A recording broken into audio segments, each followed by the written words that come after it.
Top of the top, y'all. It's your boy Real Estate Show tapping in today, and I have gotten a couple comments on my YouTube videos of people asking me how to change the governing authority for their LLC in Texas, or pretty much the management style for their LLC.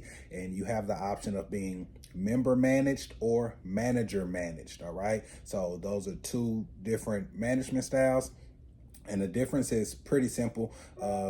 If you are manager managed, then that means that the manager, whoever is listed as the manager, pretty much has all of the authority to make decisions, and then the members just follow behind, or the members can also take votes and things like that. And if you are member managed, then everybody is pretty much on the same page. Everybody is a member in management, and there is no set manager above the rest of the members. All right, so depending on what your business is and how you prefer to have that set up, that is totally up to you. My LLCs are member managed because me and my business partners have the same level of authority. We all make the same calls. We can all get into the bank account. We can all make decisions on one another's behalf for the company, because I am in business with people that I trust. All right, but it could be different for you, so I don't want to tell anybody what they should be doing. You can consult with an attorney, consult with your business partners, or whatever. All right, I'm not here to make that decision for you. I just want to show you how you can change that governing authority if you're at a point in your business where you think you need to make a change. All right, so let's get into it here. So just like with all the rest of my videos, I like to go directly to the source, and that usually starts by me going into Google and typing in exactly what it is that I'm looking for. So here I have already typed in how to change the governing authority for an LLC in Texas. We're going to skip the AI overview and go right to the Secretary of State, because I like to give y'all information directly from the source. So we're going to go to amendments and corrections. And let's see, what are we looking for? Okay, here we go. Number 4, how do I change the management information for a corporation or LLC? This is exactly what we're looking for, guys. So we're going to click on number 4, and then it highlights this. And reading is fundamental. No matter what they tell you, guys, reading is fundamental. So always read to know exactly what it is you need to have done. All right, so how do I change the management information for a corporation or LLC?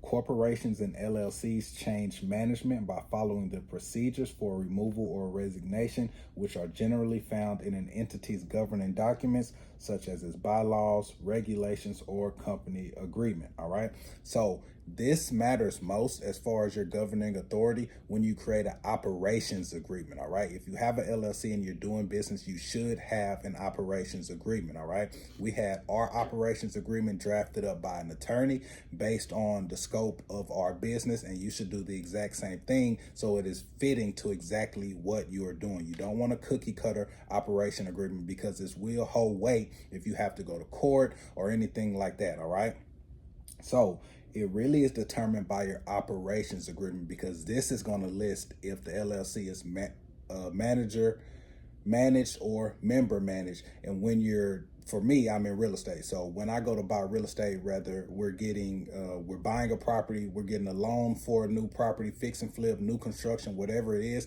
they're going to look at my operation agreement and say, okay, who is the manager, who is in charge, who is the person who will be the signer for these documents.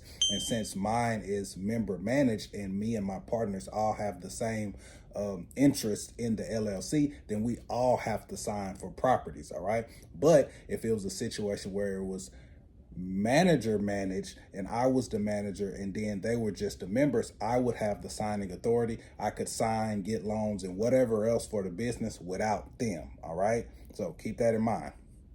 But the purpose of me saying all of that is it matters most on what your operation agreement says. So if you don't have an operation agreement that details that, get an operation agreement based on how you want your company to be managed. And if you want to change your management style, you need to start there in your operation agreement before you even get to the amendment for your LLC on the Secretary of State website. Start with your operation agreement.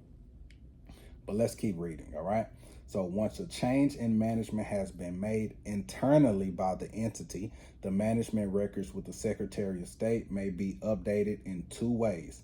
First, corporations and LLCs are required to update their management information each year on the public information report filed with the Texas Comptroller of Public Accounts. All right. So first, you need to change that management style in your public information report. It will ask you how the business is managed, and that is your opportunity to fill out that information or change that information if it has changed. Now, you only get to fill out the public information report one time a year. So keep that in mind when the time rolls around for you to complete that public information report. If you have a LLC and have not ever done a public information report, what was a franchise tax report, then you need to watch my video on how to get that done, and I'll put the link right up here for you guys, okay?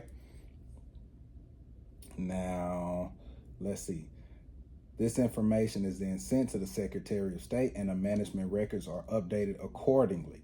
Second, although amendments are not required, so you're not required to file an amendment to change your governing authority if you do it on your operation agreement and you update that information in your public information report. But if you've already filled out your public information report for the year and it won't come around again to next year, then you need to just focus on getting this updated in your operating agreement, and then you can go ahead and file an amendment, which we'll talk about now.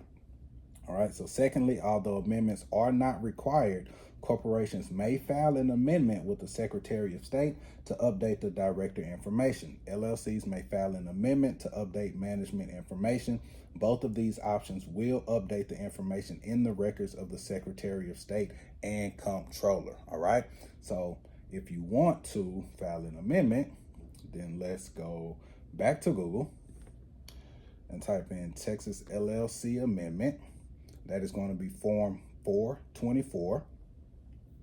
And we go here, right? So this is general information. You should read through all this on your own time, but we ain't going to read through all this right now. I'm just going to show you guys where you would put this information, okay? So we scroll down, put your company name here. If you're LLC, you want to put your filing number that was issued by the Secretary of State when you filed for your LLC, the date your your business was formed. This is all going to be on your original formation documents, all right? And then amendment. So you're not amending the name. We're not amending the registered agent or the agent office. So we will skip all of this. We come down to other added, altered, or deleted provisions, all right? So we're not adding something. We're altering something, all right? We're changing the governing authority or the management, okay? So you want to click right here. And then in this box, you can put something like the governing authority of the company has been altered from a manager managed LLC to a member managed LLC. The company will henceforth be governed by its members in accordance with the Texas Business Organizations Code. All right.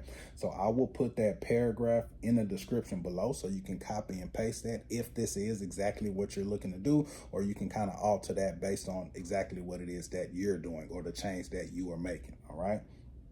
Then once you put that information here, effectiveness of filing, this document becomes effective when the document is filed by the Secretary of State. And then put the date and you sign here, all right? And then you're going to send that. You're going to send that here to the Secretary of State. And I believe that the filing fee for an amendment may be, okay, here it is right here, $150. So when you mail this, you also need to mail your payment of $150. And right here, it's going to tell you exactly how you can make that payment, all right? So you don't have to rely on my information. Reading is fundamental. So that's it, guys. That is how you change the governing authority for your LLC. It's very simple. You can do it. You have to do it with your operation agreement. You can also do it with your public information report, and then you can also file an amendment like I just showed you guys here. All right. So hopefully that helps. If you have any other questions, feel free to leave it in the comments, y'all. And until the next time, it's your boy Real Estate Show. Tap in.